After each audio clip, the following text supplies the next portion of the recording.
Carrie, 10e partie. Il était 10h25 et le climat d'inquiétude ne faisait que s'alourdir. Sue, devant le réchaud à gaz, tout son poids reposant sur un pied, attendait que le lot chauffe pour le verser sur sa tasse de café en poudre.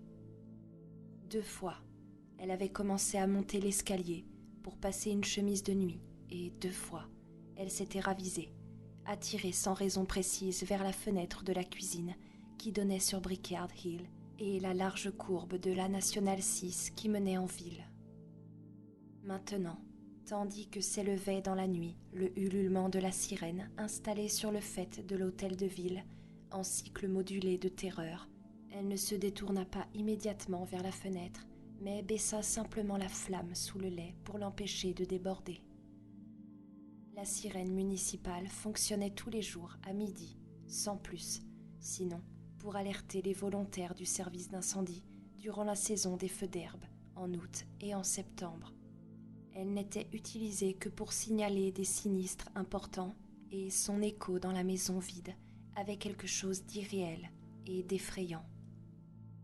Sue se dirigea vers la fenêtre, mais à pas lents. L'appel de la sirène montait, descendait, montait, descendait. Quelque part, un concert de klaxons se déclencha comme pour un mariage. Elle considéra un instant son reflet dans la vitre assombrie, les lèvres écartées, les yeux agrandis, puis la condensation de son haleine l'effaça. Un souvenir à demi oublié lui revint en mémoire. Quand elle était petite, à l'école primaire, on leur faisait faire des exercices d'alerte. L'institutrice frappait dans ses mains en disant « Voilà la sirène !» et l'on était censé s'accroupir dans son bureau, les mains sur la tête, en attendant soit la fin de l'alerte, soit l'arrivée des missiles ennemis qui allaient vous volatiliser. Et en cet instant, avec une précision égale à celle du tracé d'une feuille pressée dans le plastique, voilà la sirène. Elle entendait résonner cette phrase dans sa tête. Au loin, en contrebas, sur la gauche, où se trouvait le parking de l'école, le chapelet des lampes à arc en dessinait nettement les contours, bien que les bâtiments même fussent invisibles dans la nuit. Une puissante étincelle jaillit, comme si Dieu avait battu le briquet. C'est là que se trouvent les réservoirs à mazout. L'étincelle vacilla, puis fleurit en une boule orange. Maintenant, on distinguait clairement l'école, et elle était en feu. Déjà, Sue courait vers le placard pour y prendre son manteau quand la première explosion, sourde et puissante à la fois, fit trembler le plancher sous ses pieds et cliqueter la porcelaine de sa mère dans le buffet. Extrait de Nous, survivant du bal tragique, par Norma Watson, paru en août 1980, extrait publié dans le Reader's Digest, dans la série Les drames vécus. Et tout s'est passé si vite que personne n'a vraiment compris ce qui arrivait. Nous étions tous debout, en train d'applaudir et de chanter la chanson de l'école. Alors, je me trouvais à la table des appariteurs, juste devant la porte d'entrée, et je regardais la scène. Un objet métallique a brillé, pris dans le feu des projecteurs placés au-dessus de la scène. J'étais avec Tina Blake et Stella Oran, et je crois qu'elles aussi ont vu ce que je voyais. Tout à coup, il y a eu comme une cataracte de liquide rouge qui tombait du plafond. Une partie a éclaboussé la fresque qui en dégoulinait de partout. J'ai su tout de suite, même avant qu'il soit touché, que c'était du sang. Stella Oran croyait qu'il s'agissait de peinture, mais j'avais eu une espèce de prémonition, comme le jour où mon frère s'était fait renverser par une charrette de foin. Ils en étaient inondés. Carrie surtout, on aurait dit qu'elle avait été plongée dans un tonneau de peinture rouge. Elle est restée assise, sans faire un geste. L'orchestre qui se trouvait le plus près de la scène, Josie et les Moonglows, a reçu des éclaboussures. Le premier guitariste avait une guitare blanche et elle était aspergée de sang. J'ai dit « Mon Dieu, c'est du sang !» Et tout de suite, Tina a poussé un hurlement épouvantable qui s'est répercuté dans toute la salle. Les gens s'étaient arrêtés de chanter et il y a eu un grand silence. J'étais incapable de bouger, comme enracinée au sol. J'ai levé la tête et j'ai vu ces deux seaux qui se balançaient au-dessus des trônes en s'entrechoquant. Il en dégouttait encore du sang. Tout à coup, ils sont tombés, entraînant les ficelles auxquelles ils étaient accrochés. L'un des deux a atteint Tommy Ross à la tête. C'était un seau en fer. Il a résonné avec bruit, comme un gong.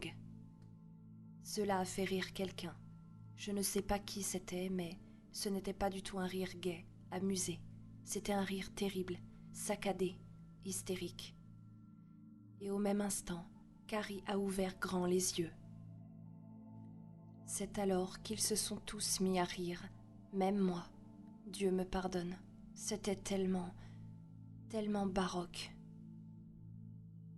Quand j'étais petite fille, j'avais un livre de Walt Disney qui s'appelait Le Chant du Sud, et il y avait dedans cette histoire de l'oncle Rémus avec le bébé nègre.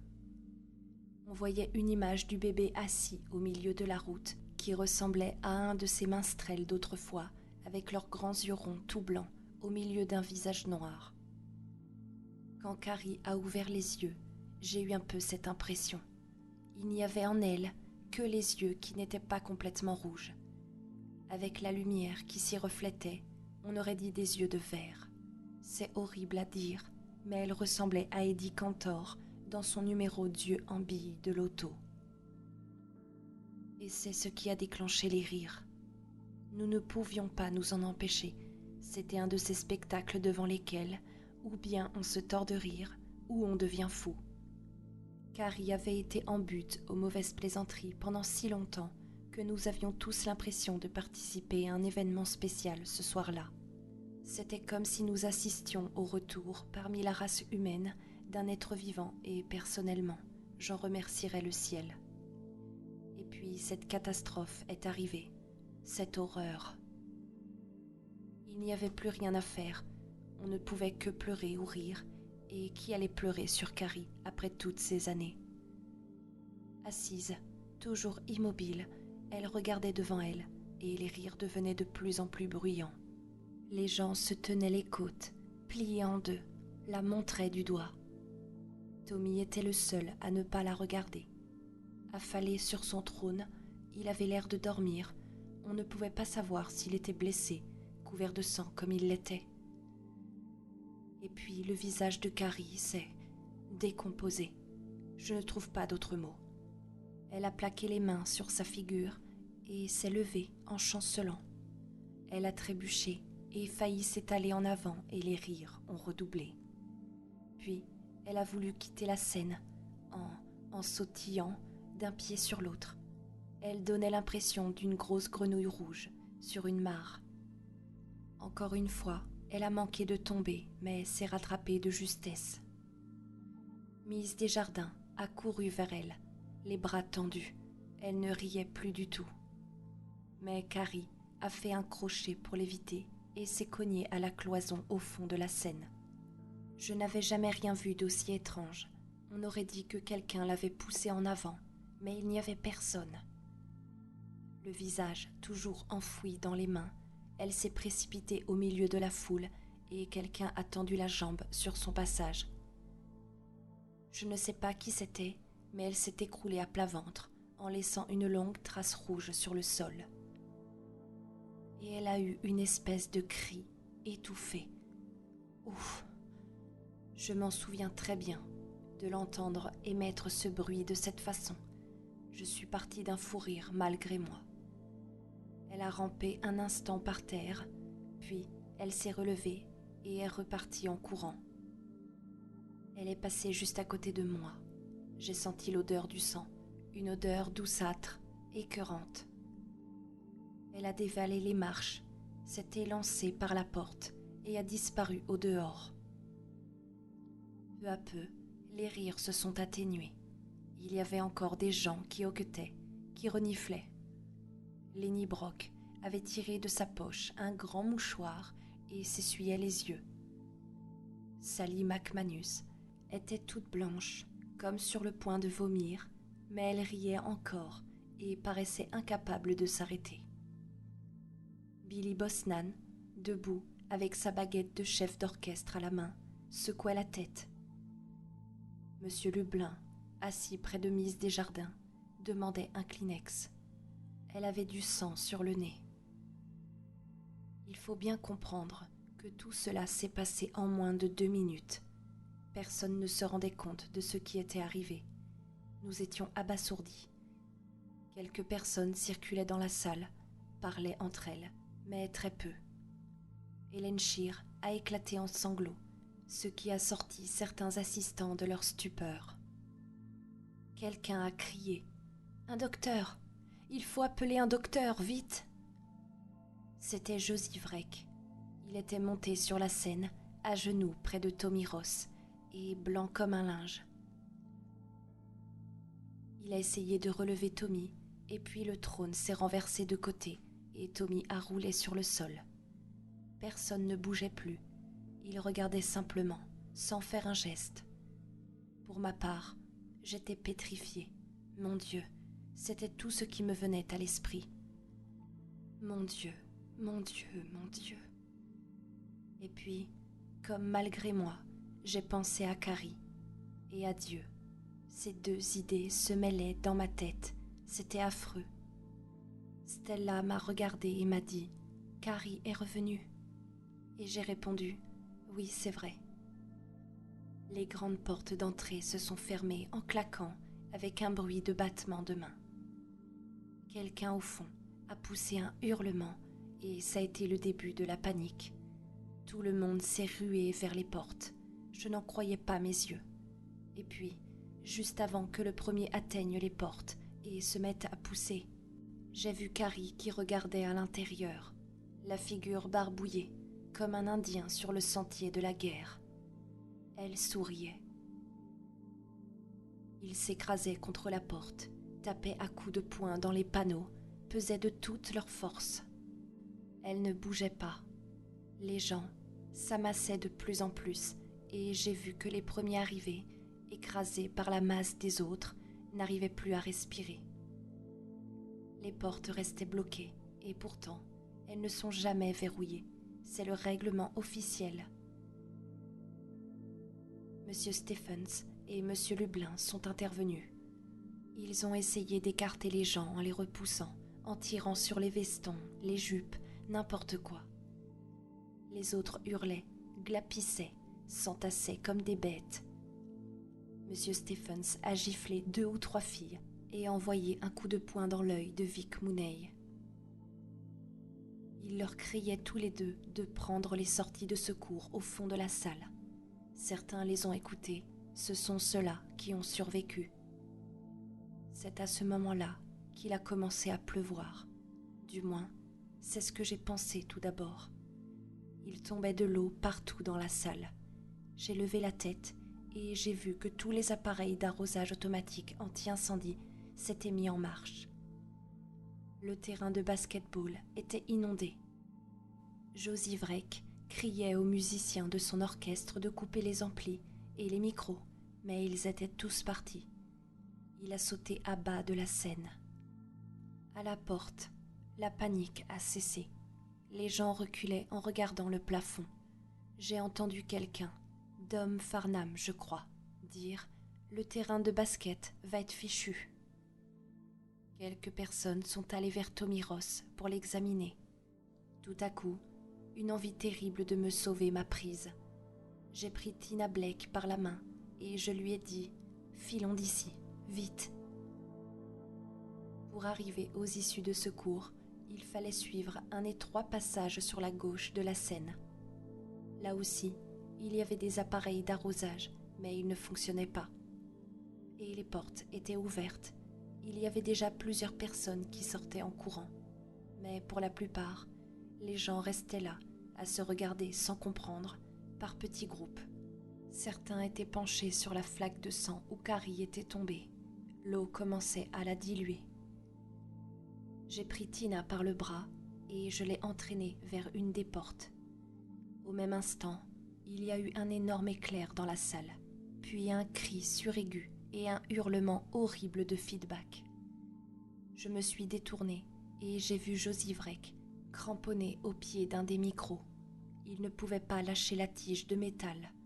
Les yeux lui sortaient de la tête, ses cheveux se dressaient tout droit sur son crâne et il donnait l'impression de danser sur place. Ses pieds trépignaient dans l'eau et de la fumée a commencé à sortir de sa chemise. Il est tombé sur un des amplis. C'étaient de gros appareils d'au moins 1,50 m de haut, puis il s'est affalé dans l'eau. Le feedback est devenu suraigu et puis le bruit s'est arrêté. La chemise de Josie était en feu. « Vite !» me criait Tina. « Viens vite, Norma, je t'en supplie !» Nous nous sommes précipités dans le hall et quelque chose a explosé derrière la scène. Le disjoncteur principal du courant force, je suppose. Je me suis retournée une seconde. Avec le rideau relevé, on apercevait toute la scène où se trouvait le corps de Tommy. Les câbles électriques se balançaient, s'agitaient, se tordaient en l'air, comme des serpents sortis du panier d'un fakir. Et puis, il y en a un qui s'est coupé en deux.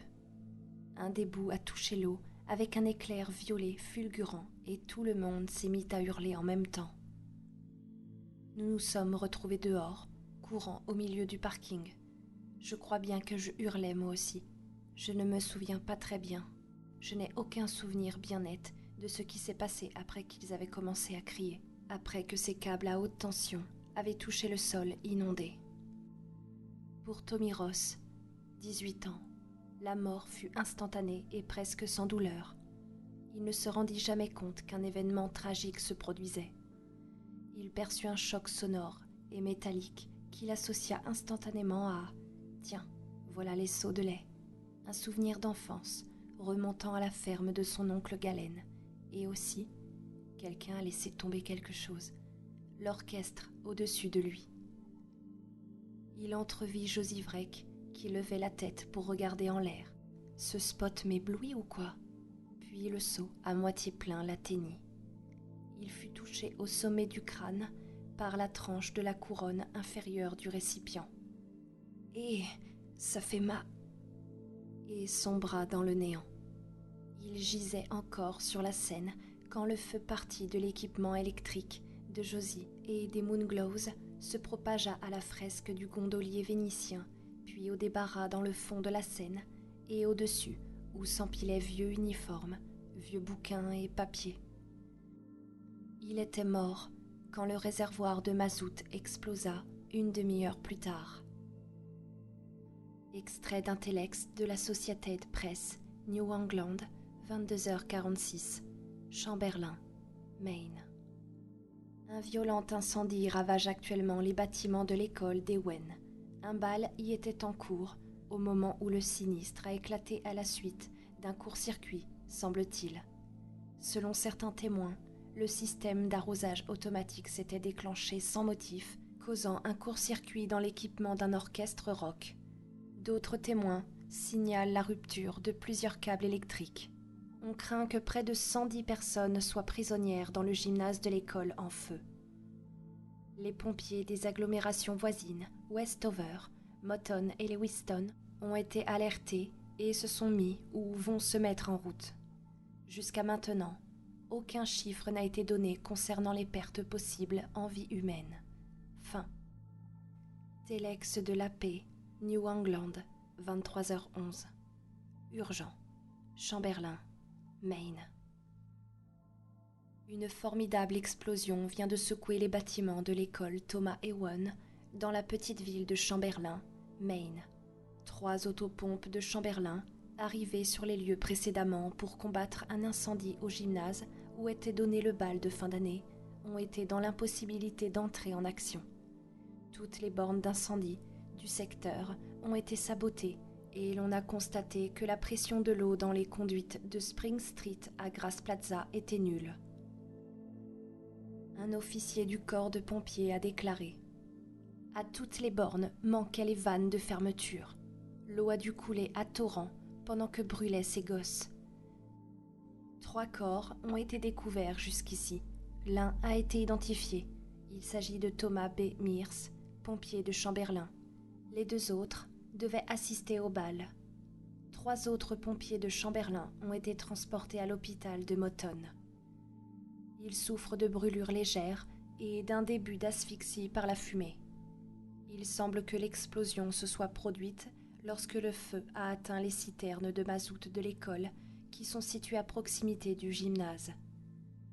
L'incendie lui-même paraît avoir été provoqué par un défaut d'isolation dans le matériel électrique à la suite de fonctionnements défectueux des appareils d'arrosage automatique. Fin. Sue n'avait que son permis, mais elle prit les clés de la voiture de sa mère, accrochée derrière le réfrigérateur, et courut au garage. La pendule de la cuisine disait exactement 11 heures. Elle noya le moteur au premier coup de démarreur et se força à attendre avant de remettre le contact. Cette fois, le moteur cracha, toussa, finit par tourner rond.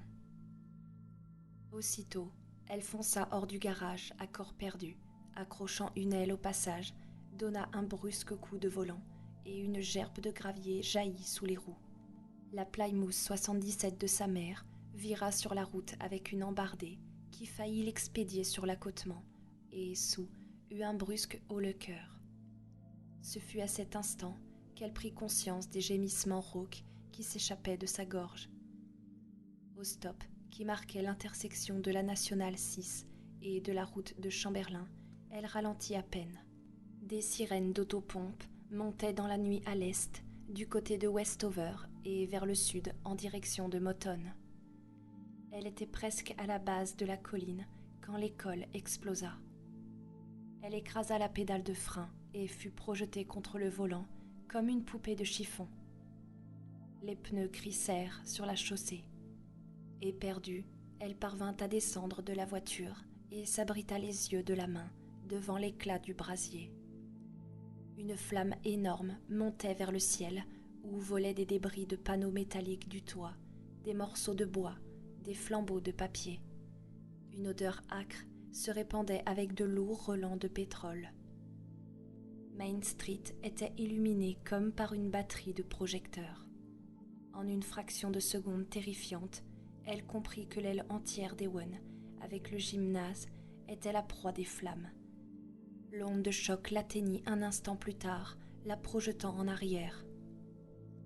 Les détritus, les déchets qui pouvaient traîner dans la rue, passèrent en tourbillonnant autour d'elle dans une tornade d'air brûlant qui lui rappela fugitivement l'odeur du métro, un voyage qu'elle avait fait à Boston l'année précédente.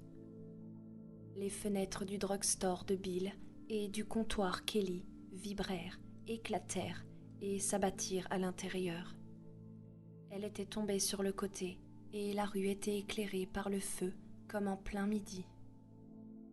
Ce qui vint ensuite se déroula comme au ralenti, alors que son esprit fonctionnait au même rythme accéléré.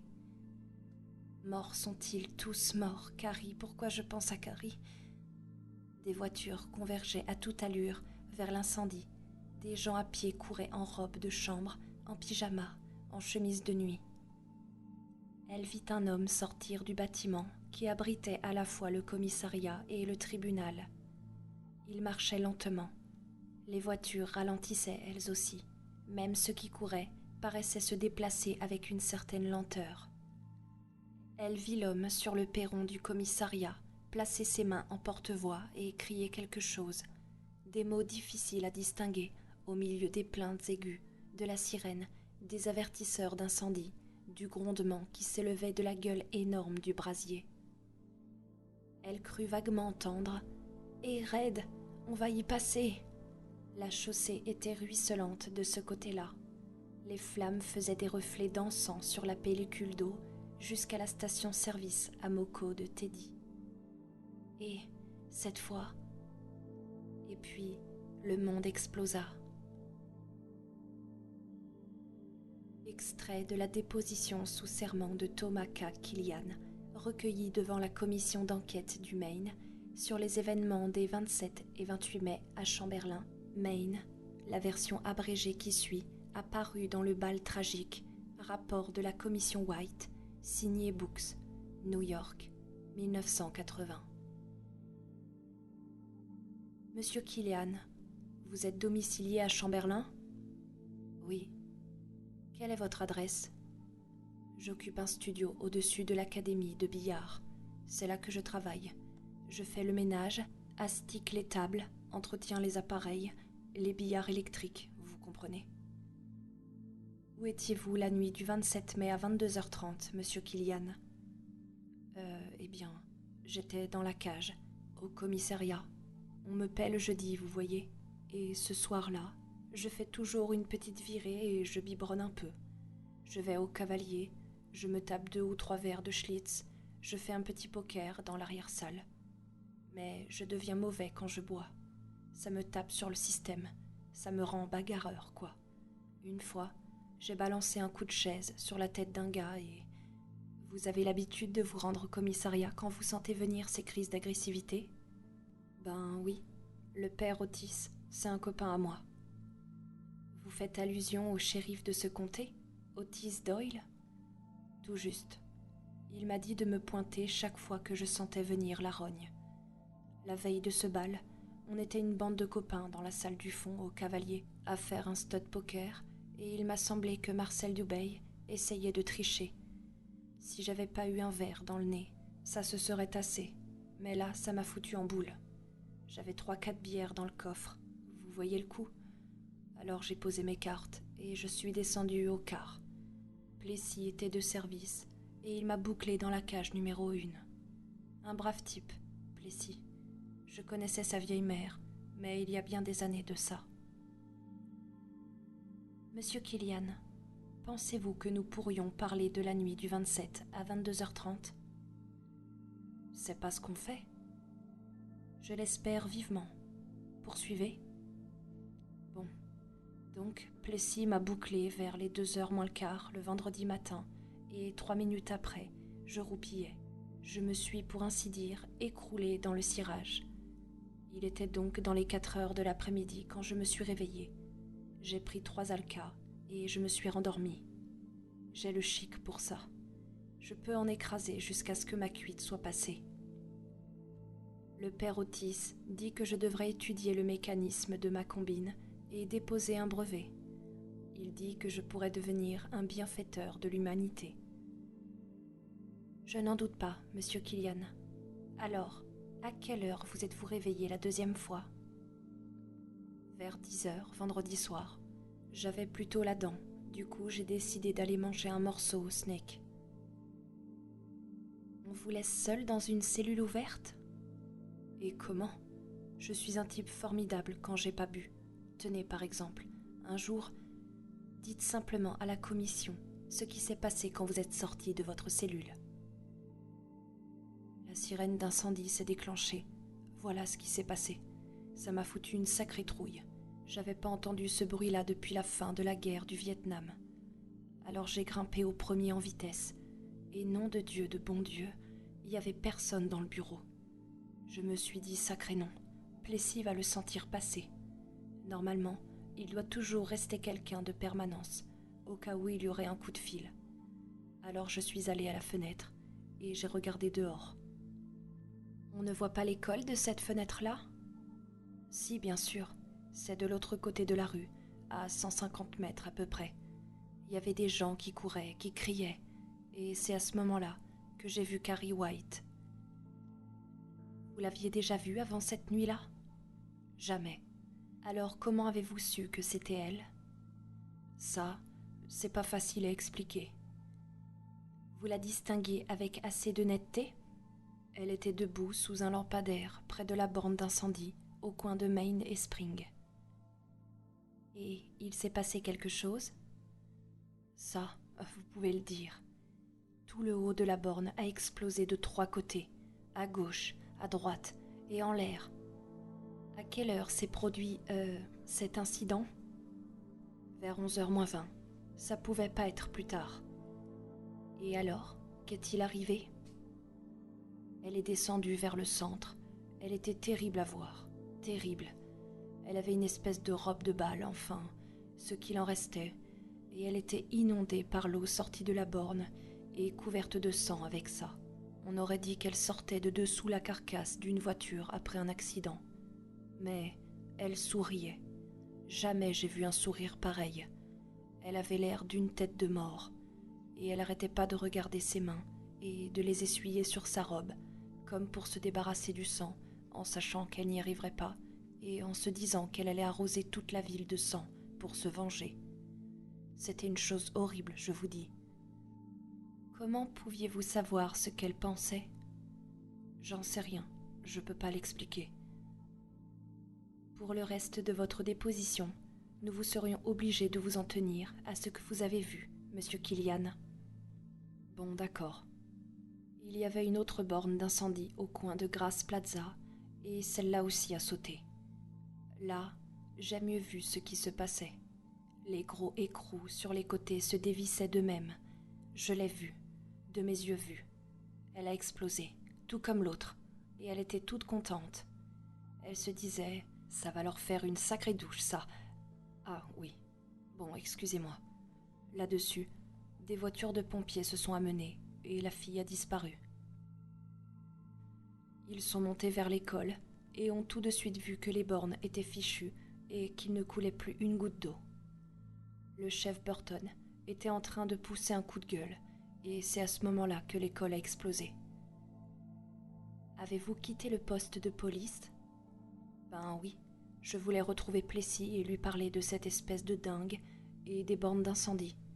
J'ai jeté un coup d'œil vers la station Amoco de Teddy, et ce que j'ai vu m'a glacé les veines. Les 6 pompes à essence étaient décrochées. Teddy Duchamp était mort depuis 1968. Dieu ait son âme. Mais son gamin bouclait ses pompes tous les soirs exactement comme son père. Tous les cadenas de sûreté YAL pendaient, arrachés. Les embouts des pompes traînaient sur la plateforme et l'essence coulait dans la rue.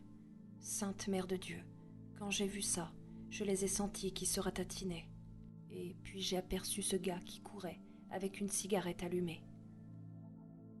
Qu'est-ce que vous avez fait ? Je l'ai appelé, je lui ai crié « Hé là-bas, attention à ta cigarette ! Non, fais pas ça, c'est de l'essence !» Il m'a pas entendu, avec les sirènes, le sifflet d'alarme, les bagnoles dans tous les sens, rien d'étonnant. Quand j'ai vu qu'il allait balancer son mégot, je suis rentrée en vitesse. Et ensuite, que s'est-il passé ? Ensuite, c'est l'enfer qui engloutit Chamberlain. Quand les seaux tombèrent, elle ne perçut tout d'abord qu'un choc métallique sonore par-dessus la musique, puis elle se sentit submergée par une masse liquide et gluante. D'instinct, elle ferma les yeux. Elle entendit à côté d'elle une sorte de grognement, et dans cette partie de son esprit si récemment réveillée, elle sentit une douleur brève. Tommy.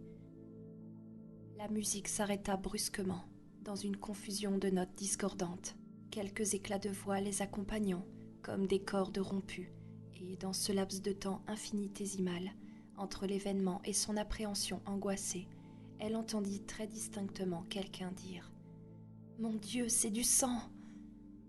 L'instant d'après, comme pour confirmer cette déclaration, en appuyer l'évidence, un hurlement s'éleva. Carrie, immobile, les yeux fermés, sentit les sombres nuées de la terreur lui envahir l'esprit. Maman avait eu raison, après tout. Il l'avait bernée une fois de plus, l'avait ridiculisée, avait fait d'elle leur souffre-douleur. Elle aurait pu trouver monotone le retour de cette abomination. Mais non, il l'avait fait monter sur cette estrade, devant toute l'école, et ils avaient répété la scène de la salle de douche. Seulement la voix avait prononcé « Mon Dieu, c'est du sang !» des mots trop effroyables à l'oreille. Si elle ouvrait les yeux et que c'était vrai, oh, qu'arriverait-il ? Qu'arriverait-il ? Un rire monta, isolé, un ricanement de hyène apeurée, et elle ouvrit effectivement les yeux pour voir qui c'était. Et c'était vrai. Cet ultime cauchemar était réel. Elle était rouge de sang, ruisselante. Il l'avait inondée, étalant devant tout le monde le honteux secret du sang. Oh, j'en suis couverte. Et dans son horreur et son humiliation, ses pensées même prenaient une coloration sanglante. Elle sentait sur elle cette odeur infecte, cuivrée, écœurante. Dans un tourbillon kaléidoscopique d'images, elle vit le sang coulant le long de ses cuisses nues, entendit le crépitement de l'eau sur le carrelage des douches, ressentit le choc mou des tampons et des serviettes hygiéniques sur sa peau, tandis que des voix l'exhortaient à y mettre un bouchon. Elle touchait le fond extrême de l'horreur. Finalement, il lui avait administré la douche qu'il voulait lui donner. Une seconde voix se joignit à la première, puis une troisième, un gloussement aigu de fille, une quatrième, une cinquième, une sixième, une douzaine. Tous et toutes s'étaient mis à rire. Vic Mouney s'esclaffait. Elle le voyait très bien. Son visage était comme pétrifié, mais il n'en riait pas moins pour autant. Assise sur son trône, elle ne bougeait pas, laissait le bruit la submerger comme un ressac. Ils étaient encore tous beaux, et une atmosphère magique flottait encore dans la salle, mais elle avait traversé une frontière, et maintenant, le conte de fées avait pris les teintes glauques de la corruption et du mal. Dans ce monde-là, elle allait mordre dans une pomme empoisonnée, serait attaquée par les gnomes et les esprits malfaisants, dévorée par les tigres. Il continuait à se moquer d'elle, et soudain, le voile se déchira. Elle comprenait jusqu'à quel point elle avait été atrocement trahie, et un cri immense, inaudible, « Ils me regardent tous », s'enfla au fond de sa gorge. Elle se plaqua les mains sur le visage et se leva de son trône, chancelante. Sa seule idée était de courir, de se sauver, d'échapper à la lumière, de se laisser engloutir par l'obscurité. Mais c'était pour elle comme d'essayer de courir dans une nappe de mélasse. En son esprit, le temps ne fonctionnait plus qu'au ralenti. Il semblait que Dieu eût fait passer le rythme de l'action de 78 tours à 33. Même les rires paraissaient plus graves, affectés de brefs roulements de basse. Elle trébucha et faillit tomber à bas de la scène. De justesse, elle se rattrapa, se pencha en avant et sauta sur le sol. Les rires fusèrent de plus belle, grinçant les uns contre les autres comme des pierres. Elle ne voulait pas voir, mais voyait malgré elle. Les lumières étaient trop brillantes et elle distinguait tous leurs visages, leurs bouches, leurs dents, leurs yeux. Elle voyait ses propres mains souillées de sang devant son visage. Miss Desjardins accourait vers elle et le visage de Miss Desjardins était plein de compassion. Carrie voyait au-dessous de la surface l'expression de la véritable Miss Desjardins, qui gloussait de rire avec une sorte de rance jubilation de vieille fille. La bouche de Miss Desjardins s'ouvrit et sa voix s'éleva, horrible, lente, profonde. « Ma pauvre petite, c'est affreux. Venez que je vous... » Elle la frappa. Décolle. Et Miss Desjardins, projetée de côté, alla heurter un montant latéral de la scène et s'affala, inerte sur le sol. Carrie se mit à courir. Elle courait au milieu de tous les autres. Elle tenait toujours les mains sur son visage, mais voyait à travers la prison de ses doigts, voyait comme ils étaient beaux, baignés d'une lumière brillante, nimbés de la certitude glorieuse des élus, avec leurs souliers luisants, les visages clairs, les coiffures savantes, les robes scintillantes. Il s'écartait sur son passage, comme si elle portait le germe de la peste, mais continuait à rire. Puis, un pied se tendit, perfidement, en travers de son chemin. Oh oui, maintenant il fallait cela en plus. Et elle s'abattit sur les mains et les genoux, et se mit à ramper le long du plancher, avec ses cheveux poissés de sang pendant devant les yeux, à ramper, comme saint Paul aveuglé par la lumière sur la route de Damas. D'un instant à l'autre, quelqu'un lui décrochait un coup de pied dans le derrière. Mais personne n'eut ce geste et elle se remit péniblement sur ses pieds. Alors, les événements se précipitèrent. Elle franchit le seuil de la porte, traversa le hall en flèche, dévala l'escalier qu'elle et Tommy avaient gravi si majestueusement 2 heures plus tôt. Tommy est mort, le prix est payé pleinement, payé pour avoir introduit la peste dans ce lieu de lumière.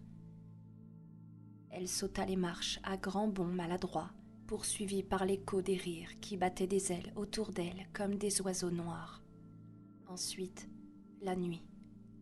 Elle fila à travers la grande pelouse devant l'école, perdit ses 2 escarpins et continua pieds nus. Le gazon, tondu, tout frais, était comme du velours, légèrement imprégné de rosée, et les rires ne l'atteignaient plus. Elle commença à se calmer un peu. Puis, elle trébucha encore une fois et tomba de tout son long près du mât du drapeau. La respiration saccadée, elle resta un moment sans bouger, son visage enflammé, enfoui dans l'herbe fraîche. Les larmes de la honte se mirent à couler de ses yeux, aussi brûlantes et torrentielles qu'avait été pour elle le premier flux menstruel. Il l'avait abattue, démolie à jamais.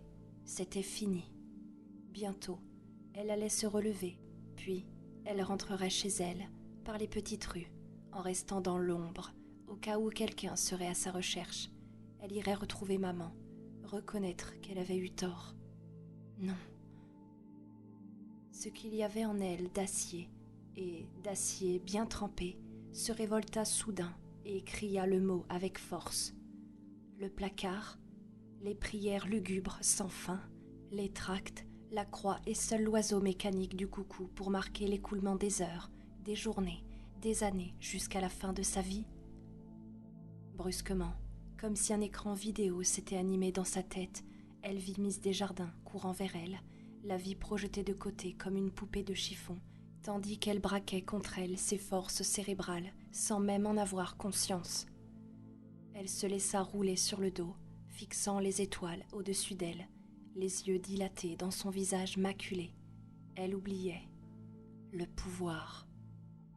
Il était temps de leur faire une démonstration, temps de leur donner une leçon. Elle eut un bref rire hystérique. C'était une des formules favorites de maman. Maman rentrant à la maison, posant son sac et dans l'éclat de ses lunettes, déclarant, je crois, que je lui ai donné une bonne leçon à ce malappris dans sa boutique. Il y avait le système d'arrosage. Elle pouvait le mettre en marche sans difficulté. À nouveau, elle gloussa de rire et, pieds nus, revint vers les portes du hall, déclencher les arroseuses et boucler toutes les portes. Regarder à l'intérieur, pendant que la verrait de l'autre côté du panneau, en train de rire, pendant que les trombes d'eau dévasteraient leurs toilettes, leurs coiffures, leurs souliers fins. Elle regrettait seulement que ce ne puisse être du sang. Le hall était vide. Elle s'arrêta à mi-hauteur des marches et décolle. Les portes se verrouillèrent sous la force de l'influx qu'elle concentrait dessus, tandis que claquaient les fermetures pneumatiques. Elle entendit quelques cris qui résonnèrent à son oreille, comme une suave musique. Pendant un bref instant, rien ne changea, puis elle les devina qui se pressaient contre les portes, tentant de les ouvrir. Mais ils s'escrimaient en vain. Ils étaient pris au piège, et le mot se répercuta, vénéneux dans sa tête. Ils étaient à sa merci, en son pouvoir. Pouvoir, quelle notion grisante. Elle acheva de monter les marches, jeta un coup d'œil à l'intérieur. George Dawson, plaqué contre le panneau vitré, poussait, luttait, s'arc-boutait, les traits convulsés par l'effort. Les autres avaient l'air de poissons dans un aquarium. Elle leva les yeux. Oui, les conduites du système d'arrosage étaient bien là, avec leurs minuscules orifices, comme des pâquerettes de métal. Les tuyaux passaient par des trous ménagés dans le mur de briques peints en vert. Il y en avait des quantités à l'intérieur. Elle s'en souvenait. Question de règlement en cas d'incendie, ou quelque chose dans ce genre. Incendie, subitement, surgir à son esprit, comme d'épais serpents noirs, ces câbles électriques qui circulaient partout sur la scène. Ils étaient invisibles du public, cachés par la rampe lumineuse, mais elle avait dû les enjamber avec soin pour aller jusqu'au trône. Tommy lui avait même tenu le bras. le feu et l'eau. Elle se concentra et, mentalement, palpa les conduites, en suivit le tracé. Froide, remplie d'eau, elle eut un goût de fer dans la bouche, un goût de métal humide et froid, le goût de l'eau qu'on boit à la sortie d'une lance d'arrosage. Décolle. Pendant un instant, rien ne se produisit. Puis, ils commencèrent à reculer, à s'écarter des portes en regardant autour d'eux. Elle s'approcha de l'étroite vitre oblongue découpée dans la porte centrale et examina l'intérieur de la salle. Il pleuvait dans le gymnase. Un sourire se dessina sur les lèvres de Carrie. Elle n'avait pas déclenché tous les appareils, quelques-uns seulement, mais elle s'aperçut qu'en suivant des yeux le réseau des conduites, elle arrivait plus aisément à les mettre en marche. Mais ce n'était pas encore assez. Elle n'entendait personne crier. Ce n'était donc pas suffisant. Leur faire mal, leur faire mal. Il y avait un garçon sur la scène près de Tommy qui faisait de grands gestes en criant. Elle le vit descendre et se précipiter vers les instruments de l'orchestre. Il saisit un des micros par la tige et parut se cabrer brusquement. Puis, il se mit à exécuter sur place une sorte de danse presque immobile, comme un pantin. Ses pieds tressautaient dans l'eau, ses cheveux se dressaient tout droit sur sa tête et sa bouche s'ouvrait et se fermait comme celle d'un poisson. Il était comique à voir et Carrie commença à rire. Tiens donc, pourquoi ne pas les rendre tous aussi comiques ? Et dans un élan soudain, aveugle, elle fit appel à tout le pouvoir qu'elle pouvait détenir. Plusieurs lampes s'éteignirent. Il y eut quelque part un éclair éblouissant à l'instant même où l'un des câbles électriques s'abattait dans une mare d'eau. Elle ressentit dans sa tête comme une série de commotions tandis que les disjoncteurs entraient vainement en action. Le garçon qui tenait le micro tomba sur l'un des amplis et il y eut une explosion d'étincelles rougeâtres, puis la banderole de papier crêpe qui décorait la scène prit feu. Juste au-dessous des trônes, un câble électrique de 220 volts crachait des étincelles sur le sol et tout à côté, Rhonda Simard exécutait une sorte de gigue frénétique dans sa robe de tulle verte. Brusquement, sa longue jupe s'embrasa et elle s'abattit en avant, tout en continuant à se trémousser. C'est peut-être à ce moment que Carrie bascula dans la déraison. Appuyée contre la porte, elle avait le cœur qui battait follement et le corps aussi froid qu'un bloc de glace. Son visage était livide, mais 2 plaques de fièvre lui empourpraient les joues. Des coups sourds lui résonnaient dans la tête et elle perdit tout contrôle de sa pensée. D'une démarche chancelante, elle s'éloigna des portes en les gardant fermées, sans calcul ni but précis. À l'intérieur, le feu s'intensifiait et elle se rendit vaguement compte que la fresque avait dû s'enflammer. Elle s'affaissa sur la marche supérieure et s'accroupit la tête sur les genoux, s'efforçant de ralentir sa respiration. De nouveau, il tentait de franchir les portes, mais elle n'avait aucune peine à les maintenir closes. Obscurément, elle sentit que certains parvenaient à s'échapper par les issues de secours, mais elle les laissa faire. Elle les rattraperait plus tard. Elle les aurait tous, jusqu'au dernier. Lentement, elle descendit les marches et sortit du bâtiment, maintenant toujours fermées les portes du gymnase. C'était facile, il lui suffisait de les garder présentes à l'esprit. Le sifflet d'alarme municipal retentit tout à coup, et elle se mit à hurler, le visage enfoui au creux des mains. Le sifflet, ce n'est que le sifflet pour les incendies. Son œil mental perdit de vue les portes du gymnase, et plusieurs personnes réussirent presque à sortir. Non, non, pas de quartier. Elle les referma brutalement, coinçant la main d'un des prisonniers. C'était peut-être bien Dale Norbert, entre l'un des battants, et lui sectionnant même un doigt. Elle se remit en marche, titubant à travers la pelouse, épouvantail aux yeux dilatés, en direction de Main Street. Sur sa droite, dans le centre de la ville, se trouvait le Grand Bazar, le comptoir Kelly, l'institut de beauté et le coiffeur, les stations-service, les pompiers. Ils vont éteindre le feu. Mais non, Il ne l'éteindrait pas. Une sorte de ricanement lui échappa, où se mêlaient la folie, le triomphe, la terreur. Elle s'approcha de la première borne à incendie et tenta de dévisser l'énorme boulon à pan latéral. C'était pénible, très pénible. La lourde pièce de métal, bloquée, lui résistait. Elle accentua son effort et sentit le boulon céder. Ensuite, l'autre côté, enfin, le dessus. Puis elle les dévissa tous les trois à la fois, cambrés en arrière, et ils sautèrent en un clin d'œil. L'eau gicla à la verticale et de part et d'autre de la borne, projetant l'un des boulons qui passa en sifflant devant elle, rebondit sur l'asphalte et disparut en vrombissant. L'eau jaillissant à torrents dessinait dans la nuit une croix blanche et bouillonnante. Le sourire aux lèvres, titubante, le cœur battant à 100 pulsations par minute, elle se dirigea vers Grasse Plaza.